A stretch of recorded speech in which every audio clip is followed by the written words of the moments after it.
Let's get some more on this. Joining us now, Dr. Lena Wen, CNN medical analyst, the former Baltimore Health Commissioner. Dr. Wen, thanks for joining us. What do you make of this announcement from the Justice Department just out that the Justice Department will appeal this ruling, but only if the CDC says the mask mandate is still needed to protect public health here in the United States? What's your reaction? All right, so before we hear from Dr. Wen, let's revisit and let us know where we are. Again, welcome to the Great American Mail on YouTube.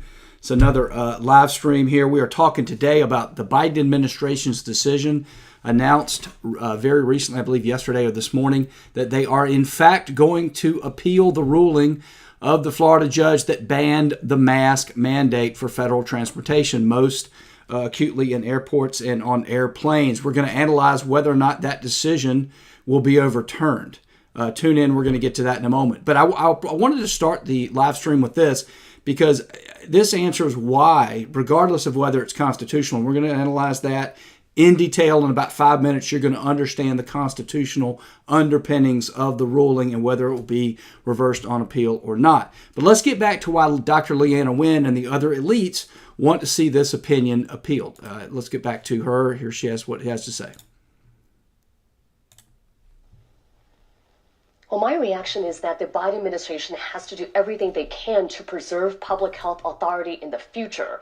Right now, I think it's a bit up. Now, you hear it right there. Public health authority in the future. What in the world are they talking about there? What in the world are they talking about? Why would you have public health authority in the future? All right. And we're going to pull up, let's see, Microsoft Word. There it is. We're going to move Safari over there. Now, we are looking now at the decision of the judge that came out on April the 18th, 2022. Health Freedom Defense Fund Incorporated versus Biden. Biden is named because he is the chief executive of the United States of America. Now, folks, you have to understand how this works. Very first and foremost, the federal government does not have this type of police power typically. The state may have the police power. That's why if you're in some very blue states, you may be seeing some mask mandates still in effect where you are. That's because they're doing it under the police power of the state in which you reside. The federal government does not have that kind of power unless it is in the Constitution. Okay, and so we're going to go through the again. I've got this is the actual decision. I pulled it off of our subscription service. I'm an attorney barred in Florida and Georgia, and so you have to have a subscription service. This is the actual opinion issued by the judge on April 18th. Now, why are they just now appealing it? Well, if it's you or me or anyone else, you have 30 days to appeal. The time for appeal would have expired. The federal government gets extra time if they want to do it. So they had filed, I think it must be 45 days because they filed it either today or yesterday they filed the appeal. Now, well, let's go through the key of the opinion and try to figure out where is the constitutional authority. Now, this is on page, scroll down a bit there, this is page 5 of 20 pages. We're going to get to the meat of the decision, and we're going to talk about it. But before we do that, I want you to understand, first and foremost, Congress has to have the constitutional authority to do this. I don't know where in the Constitution you would find it, but arguably you would find it in the Commerce Clause. The Commerce Clause is what they based the Obamacare decision on. It's what they based the vaccine mandates on. Okay, fine. So it's the Commerce Clause in the Constitution. That's what most of the New Deal was based on. Now, all right, fine.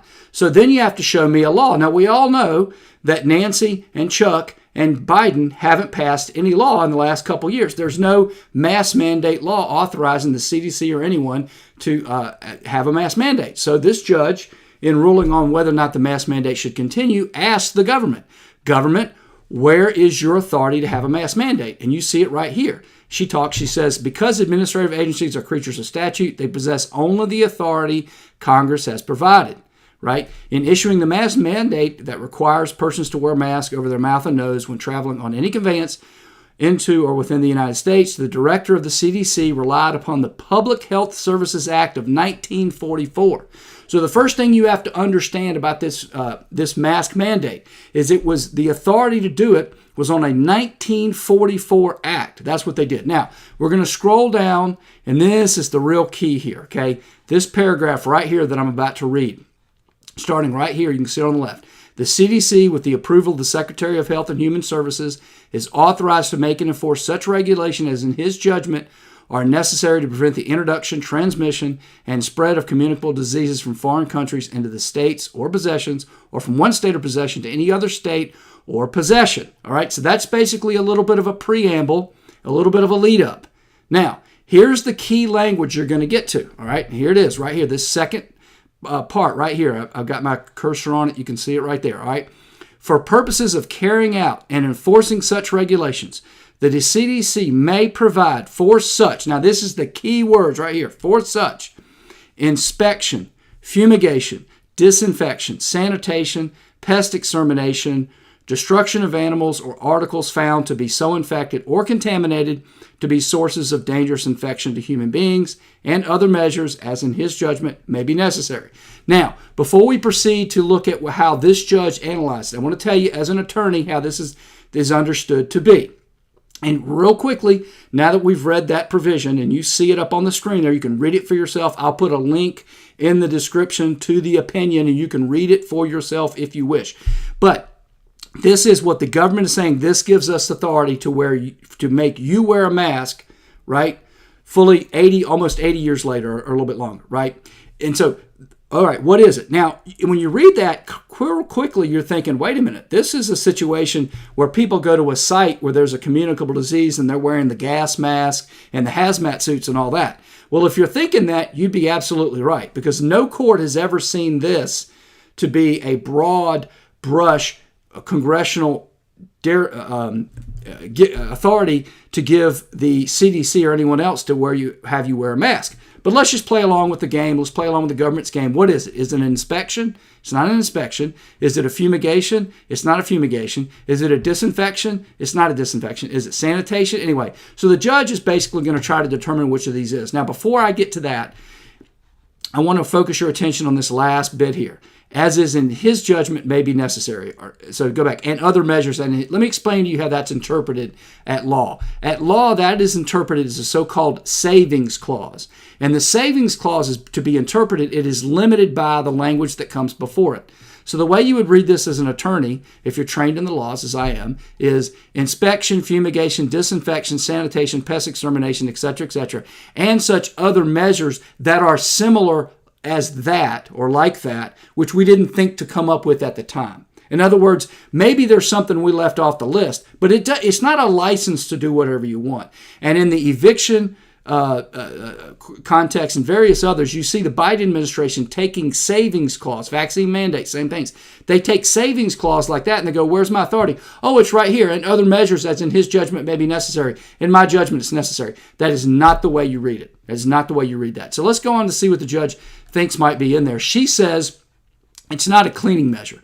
And that's basically the only thing that the government would be able to rely on. And you'll see right here on the right side under number 1 here, you'll see the government basically says, if you look at it in the context of 264A, which is the statute, that it's either sanitation or other measures, right? And so she goes on to look at that and basically decides under the typical way those measures are understood, it's neither sanitation and it's not other measures, because other measures would be something akin to the other things that we saw and discussed there. All right, so if this goes up to the 11th Circuit, they're going to have two problems, and I've got two more points I want to make, and I'd get to those, but I want you to understand the constitutional underpinnings. The 11th Circuit is one of the more conservative circuits in the country. There are approximately 13, and the 11th is one of the most conservative. So you are likely to see a reasonably conservative panel. Now, that doesn't mean that you won't get a panel. There's going to be a 3-judge panel that will hear this unless at some point they ask for a so-called en-banc consideration. En-banc consideration is the entire court hearing, but it'll be 3. Now, it's possible to get a bad ruling. We got a bad ruling on Florida's big tech law recently, so it's not impossible, but it's unlikely in this context. And here's why. Because A, the government, first and foremost, probably doesn't have the authority under the Commerce Clause. If you go back and look at the Obamacare decision, the Obamacare decision said 5-4 that the government does not have the authority to make you buy a product, right? So in all likelihood, they do not have the authority to make you wear a mask, right? This act that they're talking about here, which is where they're saying it. In other words, even had Congress passed a law that said, here is the Mask Mandate Act of 2021 or 2020 or 22, and Biden had stroked a pen and signed it, it's still, they'd have to have constitutional authority to do it, and they probably don't under the Obamacare and Commerce Clause decisions. Now, they're saying it's this Health Services Act of 1944, but we can see here that it doesn't apply because the wording there was to a situation totally different. It's basically a quarantine situation. So you might be able to put a mask on a certain individual if they've got a certain communicable disease, but you can't put it on mass people. And I think the judge's ruling on that was pretty good. A couple more things you need to know about this decision is the government argued so-called Chevron deference. This is where I think the Biden administration may be making a huge mistake. But just so you understand how this works, they can drop the appeal at any time. They don't have to continue with it. So the lower case, she had basically ruled the case was over. They've appealed it. If in 6 months, is this up on appeal, it looks like they don't like the way the panel's going, or it looks like they may get a bad ruling, they can drop the case at any point and there'll never be a ruling, right? But I think their view is nothing ventured, nothing gained at this point. However, if they do get a ruling, folks, the Chevron deference is something you need to understand. What is Chevron deference? Well, as she says here in the opinion, the government invokes Chevron deference, arguing that even if its reading of 264A, again, that's the 1944 statute, is not the best one, the court should adopt it anyway. Chevron deference requires the courts to defer to an agency interpretation of a statute that the agency administers when the statute is ambiguous and the interpretation is reasonable. But a court defers only if a statute is ambiguous after the court uses all the traditional tools of statutory construction. So what you need to understand about this is there's a real risk because a lot of justices on the Supreme Court, Alito and Thomas, are very critical of Chevron deference. And here's why. Originally, it made sense to say, well, you're the government agency that's charged with interpreting these statutes, right? We should give your interpretation, if it's reasonable, a little bit of deference. And it came up in a case where we were talking about Chevron being regulated by a government agency. It made sense. But what we've seen since that time is government agencies doing what the Biden administration has done above all. Obama started it, and Biden has taken it and put it on steroids. They just take the most ridiculous interpretations. Again, they could have passed a law on mass mandates. They didn't. So where is it? Well, it's in a 1944 act that has to do with sanitizing and quarantining, outbreaks among cows or cattle or something. We all know that's what it's for. And so, for them to invoke Chevron deference, it seems to me, is not very smart. The last point I want you to understand about this is, and you can see here the judge is talking about the mass mandate improperly invoked the good cause exception to notice and comment. As bad as the Biden administration is for A, having a mass mandate, B, for claiming the authority to do it comes from an act from 1944, right? And not even really a good faith interpretation of that. I mean, to use the other measures as a savings clause to say I can do whatever I want, which they've done several times. They did it in the eviction context. They did it in the vaccine context. Is just ludicrous. But I want you to understand just how bad this is. Now, let's assume for the sake of the argument you had constitutional authority. Let's assume for the sake of the argument the 1944 Act actually did include having, what if it just said in there, mandating masks? It could have just put comma, mandating masks, right? Or mandating safety equipment, whatever it wanted to say. Let's say it said that. It didn't, but let's say it does, right? Okay, here's the last nail in the coffin. They didn't even go through normal notice and comment, which is to say, if the CDC or some other government agency wants to come out with a quote-unquote rule, they can't just come up with it. They're supposed to put it out for notice and comment. It's a 6-month, a year process before they can promulgate the rule. What did the Biden administration do? They skipped all that. Why? Well, there's an emergency process because, look, folks, they don't have time. If there's cattle or sheep or something that's infected in Iowa, right, and they need to get out there and take care of it, there are emergencies. We all understand that. We're all reasonable people. But this wasn't an emergency. They invoked it after COVID had been out there. But President Trump didn't invoke it, and then they invoke it as soon as they get a chance. So there's been no real emergency at this point. They could have gone through notice and comment, but they chose not to. And that's another reason that the court is basically saying, even assuming you had all this authority, which I don't believe you do, right? You didn't even go through the proper procedures. You tried to claim there was an emergency where there wasn't. So for all of those reasons, folks, I think you should not worry, and you should expect to see the 11th Circuit Court of Appeals affirm the judge. Now, at that point, if it's affirmed, of course, then they can always appeal to the Supreme Court.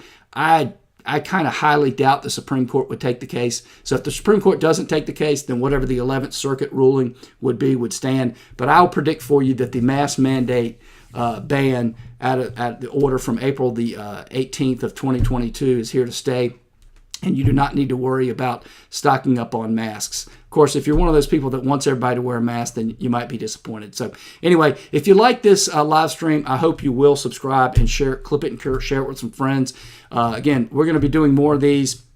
So if you subscribe, you'll get advance notice of us coming on and covering some other topics. We probably will do something we're probably going to live stream the January 6th committee. In fact, I know we're going to live stream the January 6th committee, but we're probably going to do a few other short topics on the law here in the coming weeks. So stay tuned and subscribe and tell some friends. Anyway, until next time, take care.